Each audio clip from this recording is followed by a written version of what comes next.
Alhamdulillahi Rabbil Alamin. As-salah, as-salah. Le prophète alayhi salatu wassalam était à quelques instants de quitter ce bas monde et voilà la recommandation qu'il a laissée derrière lui. As-salah, as-salah. La prière, la prière. La prière, c'est ta source de réussite ici-bas dans le delà. Ne la lâche pas et ne t'en prive pas. Elle est indispensable comme l'est l'oxygène pour pouvoir vivre.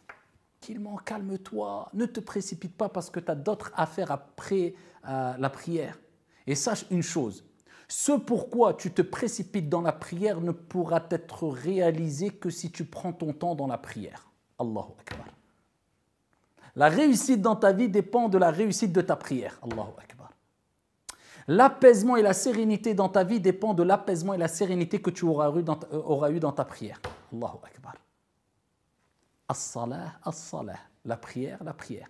Il y a des gens qui, comme le prophète a dit, ils ne complètent pas le ruku', c'est-à-dire il va dire Allahu Akbar. À peine il a dit Allahu Akbar, Sami Allahu lim.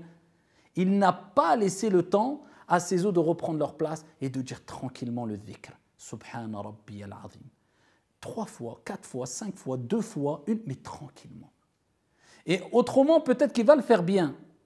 C'est-à-dire, il va bien compléter son inclinaison. Mais pas sa prosternation. Quand il se prosterne, Allahu Akbar, tout de suite il se relève. Ce n'est pas la prière. Ce n'est pas une corvée, la prière. C'est un honneur de se présenter devant Allah Azza wa Jal et d'être dans cette position qui est la prosternation que le prophète alayhi salatu wa salam a mentionné dans le hadith authentique lorsqu'il dit Aqrabu ma yakunu al-abdu min Allah Azza wa Jal. Le moment où la personne est le plus proche d'Allah subhanahu wa ta'ala, c'est quand il est prosterné. Akthiru du'a. Augmenter les invocations. Toi, c'est comme si tu disais, je me rapproche d'Allah, mais vite, vite, je veux m'en écarter. Où tu vas? Rapproche-toi d'Allah, reste prosterné. Un temps. Tranquillement, je ne te dis pas de rester 1 heure, car même moi, je ne le fais pas, et loin de là. Mais un temps qui prouve qu'il y a eu un certain apaisement, une certaine pause, où tu dis Subhana Rabbi al-A'la, où tu invoques ton Seigneur Tabaraka wa Ta'ala, tu es proche d'Allah Azza wa Jal, tu te concentres, tu médites, tu fais le vide dans ton esprit. Certains vont suivre des cours de yoga, certains vont suivre parce qu'ils ont besoin de ces moments de pause avant d'affronter le stress de cette vie et autres pour pouvoir surmonter les épreuves. Nous, on a salah, la prière, mais la vraie prière, as-salah, as-salah. La vraie prière qui a été décrite dans le Coran al-Karim et par son noble messager, alayhi afdalus salati wa askat taslim, comme on va le voir, incha'Allah. Le prophète dans ce hadith, il dit peut-être qu'il va compléter le sujoud, mais pas le ruku', ou le ruku', pas le sujoud. Donc quand tu pries, calme-toi.